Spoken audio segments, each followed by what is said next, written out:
श्री गुरुदेव दत्त. श्री स्वामी समर्थ. श्री गुरुचरित्र अध्याय 19. औदुंबर वृक्ष महिमा. योगिनीस गुरुदर्शन. श्री गुरुदेव दत्त. परब्रह्माने नमः. श्री गणेशाय नमः. गुरुभक्तीचा मूर्तिमंत स्वरूप असलेला नामधारक अज्ञान नामक अंधकरणातून जागा झाला आणि श्री गुरुचरित्राचा पुढील कथासार ऐकण्यास सिद्ध झाला. आतापर्यंत केलेल्या ज्ञानामृत सेवनाने तो तृप्त झाला नव्हता. त्याच्यासाठी परमश्रेष्ठ गुरुभक्त नामधारकांनी उत्सुकतेने सिद्धमुनींना विनवले की त्यांनी गुरुचरित्राचे कथन पुढे चालूच ठेवावे. त्यांची विनंती ऐकून सिद्धमुनी प्रसन्न झाले. सिद्धमुनींना त्यांच्या शिष्याची उत्कंठित भावनांना उचित मार्गाने आणखीन अधिक प्रमाणात दृढ करायचे होते. गुरु कदापि आपल्या शिष्याच्या अंतरंगातील भावना तिरस्कृत करत नाहीत. शिष्याचे हृदय निर्मळ असले तर त्याला ब्रह्मा पदवी मिळते. ज्याच्या हृदयात गुरुविषयी तीव्र ओढ तळमळ असते त्याला सर्व काही साध्य होते.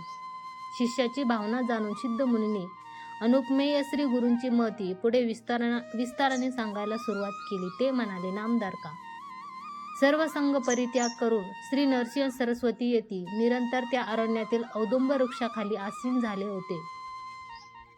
त्यांची तेथील जीवनशैली ही अद्वितीय तथा आश्चर्यकारक होती. ते ऐकून नामधारक प्रश्नकर्ता झाला. पूजनीय मुनीवर, इतर अनेक पुण्यक्षेत्र आणि चतुर्वेदामध्ये वर्णिलेल्या अश्वस्थासारखे श्रेष्ठ वृक्ष सोडून श्री गुरु औदुंबर वृक्षाखाली बसले. याला कारण काय बरे असावे? तेव्हा सिद्धमुनींनी सांगितले, नामधारका, औदुंबर वृक्ष महिमा अतिशय विलक्षण आहे. प्रबळ कारणास्तव श्री गुरुजींनी औदुंबर वृक्षाचे परिसर वास्तव्यासाठी निवडले. त्याची पौराणिक पार्श्वभूमी आहे. पूर्वी परात्पर भगवंत महाविष्णूने उग्र नरसिंह रूप धारण करून नखांनी हिरण्यकश्यपूची आतडी बाहेर काढली व त्याचा नायनाट केला होता. त्यामुळे त्याची नखे विषाने माखलेली होती. त्या राक्षसाच्या पोटातील अतितीव्र असे काळे कुट्ट प्राणघातक विष परमात्म्याच्या नखांमध्ये शिरल्यामुळे त्यांना त्याचा अतिशय त्रास झाला होता. त्यांचा हा त्रास आणि विषाचा प्रभाव कमी करण्यासाठी श्री लक्ष्मी देवीने उत्कृष्ट अशा औदुंबर वृक्षाची फळे त्यांना प्रेमाने अर्पण केली. औदुंबर वृक्षामधून वाहणारे प्राणशक्ती अतिपरिपूर्ण असते. नखांना होणारा दाह कमी करण्यासाठी नरसिंहाने आपली नखे या औदुंबराच्या फळात टोचली. तेव्हा दाह शमन झाला व नखांना शीतलता मिळाली. उग्र रूप धारण केलेले नरसिंह शांत झाले व प्रसन्न होऊन नरसिंह देवाने औदुंबर वृक्षाला वर दिला. हे धन्य वृक्षा, तुला कल्पवृक्षासमान योग्यता, श्रेष्ठ स्थान, मान, कीर्ती मिळू दे. नित्य निरंतर तुला फलप्राप्ती होऊ दे. भक्तिभावाने तुझी सेवा पूजा करणाऱ्यांची सकोल मनोकामना शीघ्र पूर्ण होऊ दे आणि त्यांचे सकल पाप परिहार होऊ दे. केवळ तुझ्या दर्शनाने उग्र विषयांचे क्षालन होऊ दे. तुझी पूजा सेवा करणाऱ्या स्त्रींचा वांझपणा नाहीसा होऊ दे व त्यांना संतान प्राप्ती होऊ दे. तुझ्या दर्शनाने दरिद्री श्रीमंत होतील.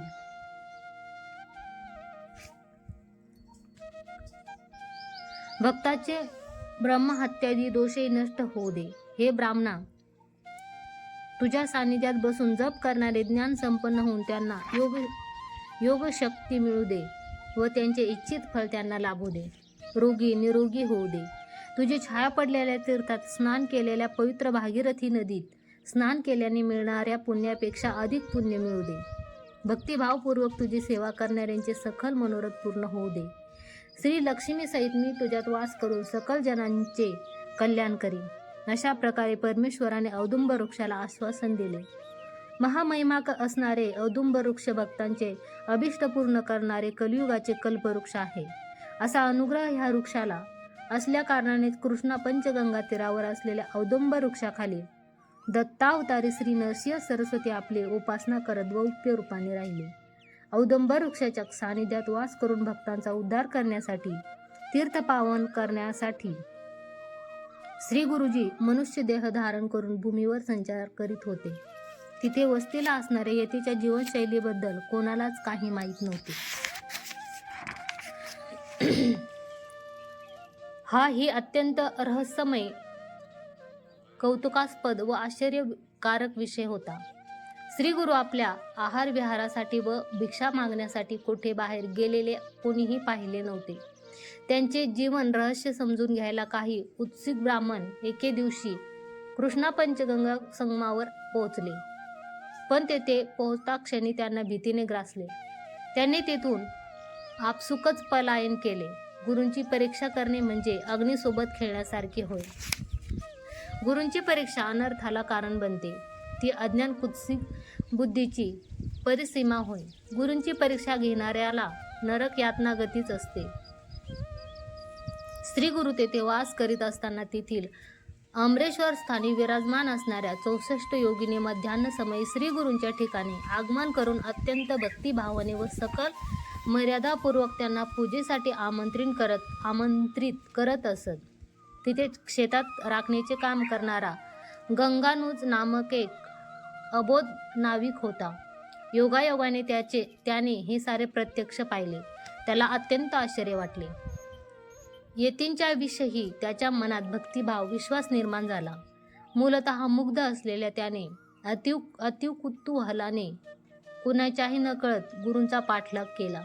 श्री गुरु नदीच्या जवळ जाताच नदीने दुभागून त्यांना वाट करून दिली. आंबेश्वराच्या ठिकाणी पूजा स्वीकारून भिक्षा घेऊन नदीच्या मध्यभागातून परत येतानाही त्यांनी तेच पाहिले. हे प्रत्यक्षात बघूनही त्याचा विश्वास बसला नाही. किंबहुना तो आश्चर्यचकित झाला. श्री गुरूंची दिव्य लीला पाहून तो अत्यानंदित झाला. तो पूर्णपणे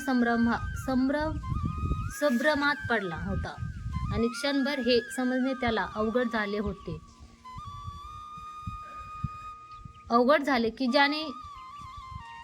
झाले की त्याने जे काही पाहिले ते स्वप्न होते की वास्तव्य. श्री गुरु म्हणजे साक्षात श्रीमन नारायणाचा अवतार आहे ह्याची त्याला पूर्ण जाणीव झाली.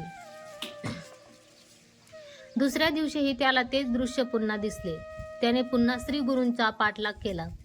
नदीच्या मध्यभागी इंद्राच्या अमरावतीशी साम्य असलेले रत्नखचित भव्य सुंदर नगरच त्याला दिसले. तेथे 64 योगिनींनी श्री गुरूंना देवालयात नेऊन त्यांना वंदन करून अनेक आभरणांनी अलंकृत अशा सिंहासनावर त्यांना विराजमान केले व त्यांचे सर्वोपचारे भक्तिपूर्वक पूजा करून मिष्टान्न भोजनाची भिक्षा देऊन त्यांचे आतिथ्य केले. त्यावेळी त्या गंगानुजाला श्री गुरु ईश्वर रूपात दिसले. श्री गुरु परत येत असताना त्यांना गंगानुजाने पाठलाग केल्याचे जाणवले. मग त्यांनीही त्याच्या पाठी जाऊन त्याचा परिचय करून घेतला व तेथे येण्याचे कारण विचारले. तेव्हा तो नाविक गुंजारव स्वरात म्हणाला, हे स्वामी, मी केवळ तुमच्या दर्शनाची आकांक्षा ठेवून आलो आहे. अज्ञान व मायेच्या प्रभावामुळे मी तुम्हाला ओळखू शकलो नाही. मी या संसाराच्या फेऱ्यात रेंगाळत आहे. तुमचे सामर्थ्य अवर्णनीय आहे. संसाररूपी अज्ञान नाश करणारी सूर्यदेव तुम्हीच आहात. तुम्हीच इहपर लोकांमध्ये परमगती आहात. मला या भवसागरातून पार करा. तुम्ही संतुष्ट झाला तर सर्व देवदेवता संतुष्ट होतात. केवळ तुमच्या नामस्मरणाने ज्ञानोदय होतो. त्याने श्री गुरूंना साष्टांग प्रणिपात केला व त्यांचे अनेक प्रकारे स्तवन केले. त्यावर प्रसन्न झालेल्या गुरूंनी त्याला सांगितले, हे नाविका, तू आज जे काही पाहिलेस ते मात्र कोणालाही सांगू नको. सांगितलेस तर त्या क्षणी तुला मरण येईल हे निश्चित. तुला आज योगिनींचे दर्शन झाल्यामुळे तू खरोखर धन्य झालास. शिवाय तुझ्यावर आज आमची कृपादृष्टी राहील. त्यामुळे तुझा आज भाग्योदय झाला आहे. तुझ्या साऱ्या इच्छा पूर्ण होतील. तुझे सारे दुःख कष्ट निवारण झाले असे म्हणत श्री गुरूंनी त्याला आशीर्वाद दिला. गुरूंचा अनुग्रह व अनुमती घेऊन तो आपल्या शेतात परतत असताना त्याला वाटेत एक द्रव्याने भरलेली कळशी आढळली. ते पाहून तो प्रसन्न झाला व श्री गुरूंचा अनन्य भक्त बनला. त्याने हे जाणले की गुरु स्वतः एक चेतना रूपी व देहधारी देवता आहे आणि त्यांच्या समान अन्य कोणतीही देवता नाही. ही भावना बाळगून तो परिवारासह श्री गुरूंची नियमितपणे भेट घेऊन त्यांची पूजा करत असे. अशा प्रकारे तो आनंदाने गुरुसेवा करीत आपल्या कुटुंबासह सुख समाधानाने जीवन क्रमवू लागला.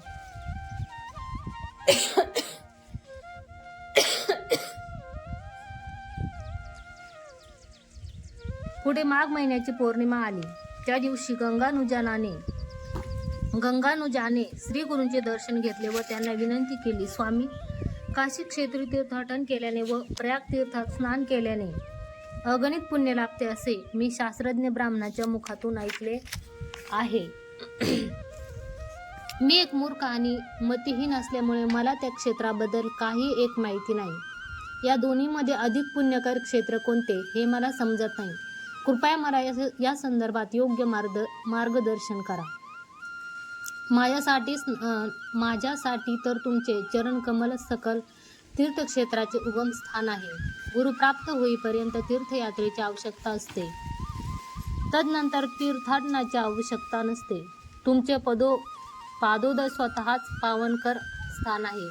तुमच्या चरणकमला तीर्थात आमच्या जन्माजन्मांतरीचे पापे नाश करण्याचे सामर्थ्य आहे. तुमच्या चरणकमल तीर्थाने आमची कर्मबंधनापासून देखील सुटका होते.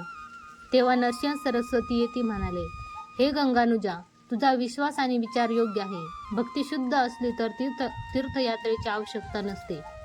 तुझ्या श्रद्धेप्रमाणे गुरुभक्तांसाठी गुरुचरणच सर्वस्व आणि कामधेनू आहे व हे कृष्णा पंचगंगा संगमच प्रयाग क्षेत्र आहे. सद्गुरु जेथे वास करतात तेच त्यांच्यासाठी काशी क्षेत्र आहे. कोल्हापूरच दक्षिण गया ह्यावर विश्वास ठेव.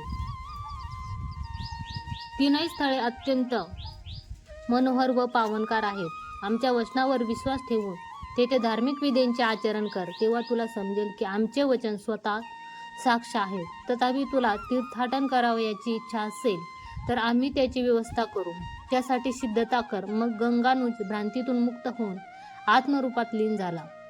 त्याची तीव्र इच्छा जाणून श्री गुरूंनी त्याला त्वरित एका व्याघ्रासनावर बसवले आणि आपणही त्यावर आसनस्थ होऊन गंगानुजाला आसन आवळून धरण्यास सांगितले व मनोवेगाने प्रांतकाळी प्रयाग क्षेत्री पोहोचले. दुपारपर्यंत श्री काशी क्षेत्री पोहोचून श्री विश्वेश्वराचे दर्शन घडवले व त्यानंतर गया क्षेत्री नेऊन सूर्यास्त समयी परत पंचगंगा संगमावर येऊन पोचले. अशा प्रकारे श्री गुरूंनी नाविकालाही तीनही क्षेत्रांचे दर्शन घडवून आणले. श्री गुरूंची ही अद्भुत लीला बघून तो विस्मित झाला. या अद्भुत घटनेची बातमी वणव्यासारखी सर्वत्र पसरली व गुरु महिमा जनविदित झाली. परमात्माच न रूपात येथे राहत असल्याची सर्वांना प्रचिती झाली.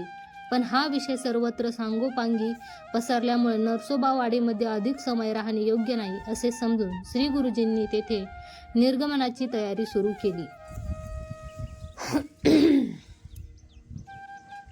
नरसोबावाडीची अधिदेवता असलेल्या अमरेश्वराचे दर्शन घेऊन तिथून निघण्यास सिद्ध असताना तेथे वास्तव्य करून असणाऱ्या योगिनी श्री गुरूंच्या सानिध्य येऊन गुरूंना शिरसावंदन करून म्हणाल्या, हे ब्रह्मांड नायका, तुमच्या नित्य दर्शनाने आम्ही धन्य व्हायचो. आपल्या वास्तव्यानिमित्त आम्हाला कोणत्याही प्रकारची अडचण वा उणीव भासली नाही. आपल्या निर्गमनानंतर आम्ही जगायचे तरी कसे? आपल्या वियोगाने आमचे जीवन कष्टकारक व अर्थशून्य बनून जाईल. आम्ही तुमच्या औदांत उपस्थितीपासून वंचित राहू. अन्नपूर्णा देवी तुमच्या अधीन आहे. तुम्ही निघालात तर ती सुद्धा तुमच्या सोबत हे ठिकाण सोडेल. म्हणून आम्हाला तुमचा वियोग होऊ देऊ नका व आम्हाला आमच्याच प्रारब्धावर सोडू नका. त्यांनी भक्तिभावाने प्रार्थना केली. त्यावर श्री गुरु म्हणाले, हे योगिनी देवतांनो, आम्ही केवळ लौकिक कार्याने निर्गमन करीत आहोत. आपण अदृश्य रूपात आम्ही औदुंबर वृक्षाच्या पूर्व भागात चिरवास्तव्य करणार आहोत. याची अनुभूती आमच्या निजभक्ताला होईल. हेच आमचे चिरवास्तव्य स्थान आहे.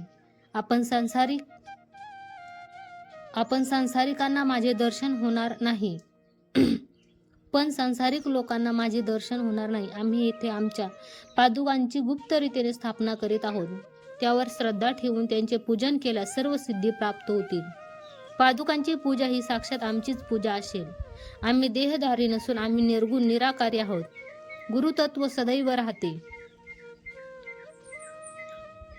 त्याला कशाचाही परिणाम होत नाही. श्री गुरुला परमात्मा स्वरूपी गुरुतत्व स्वरूपी मानून त्यांची अखंड उपासना करावी. त्याला माणूस म्हणून कदापि समजू नये. तुमच्या भल्याकरिता आम्ही अन्नपूर्णा देवीची स्थापना देखील येथे औदुंबरात करीत आहोत. तुम्ही इथेच पश्चिम तीरावर स्थिर वास करा. आम्ही नरसोबावाडीत वास करून राहू. तुम्ही पादुकाद्वारे आमची सेवा करून भक्तांनाही अनुग्रह देत राहा. आमच्या वास्तव्याने ह्या क्षेत्राच्या अनुसंधानाने येथे केल्या जाणाऱ्या सर्व धार्मिक अनुष्ठानाचे फलित म्हणून भाविकाला धनधान्य, संतान, आरोग्य, आयुष्य, संपत्ती इत्यादी साऱ्यांचा लाभ होईल. त्याचे ब्रह्मा हत्या पातकही नाश पावेल. अन्नपूर्णा देवीच्या या पुण्यक्षेत्रात निरंतर ब्राह्मण समाराधना होत राहील. आमच्या पादुकावर रुद्र सूक्तद्वारे अभिषेक करणारा आपले इष्टार्थ पूर्ण करून घेईल. प्रदक्षिणा सेवा केल्याने कुष्ठरोग इत्यादी निघून अंगहीनता दूर होईल. ग्रहण काळात आमुष्याच्या दिवशी पर्वकाळी येथे स्नान केल्याने अधिक फळ मिळते. तसेच औदुंबर वृक्षाच्या सानिध्य बसून जप, तप, दान, धर्म, यज्ञ इत्यादी आचरल्याने कोटी कोटी फळ मिळते. या वृक्षाखाली बसून 11 वेळा रुद्रपाठ करून मानस पूजा केली तर अतिरुद्राचे फळ मिळेल. मंद गतीने औदुंबर वृक्षाला प्रदक्षिणा घातल्याने अगणित पुण्य लाभते.